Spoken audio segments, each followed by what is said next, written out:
Alam niyo po ba na may features sa Messenger kung saan pwede tayong mag-send ng message sa ka-chat natin na hindi makakatanggap ng notification ang tao na i-chat natin sa Messenger. For example, may ginagawa ito or may work ito, tapos gusto mo i-chat pero ayaw mo nga may storbo yung ka-chat mo.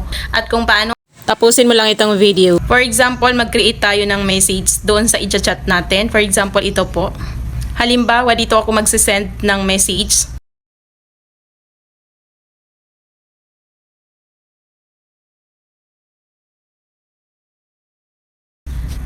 Yan po.